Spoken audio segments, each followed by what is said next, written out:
So you want to learn how to get Photoshop for free? In this tutorial, L will show you how to get Photoshop for free. It is perfectly legal and legitimate, so let's get started. The first step, open any internet browser of your choice.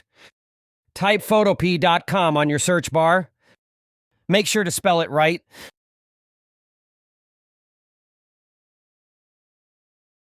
A new window opens. You can open files from computer, or you can create a file and do your own design. Let me show you. Click on New Project. Set your own dimensions. You can input your own choice of height and width. Then click on the Create button. Then a blank canvas opens. It is same as Photoshop. It is basically Photoshop on your browser for free. It is perfectly legal and legitimate because the guy who created it, this is his own code. This is his own version of Photoshop. So it is not owned by Adobe. That is all for today. Make sure to like, comment, and subscribe. See you next week.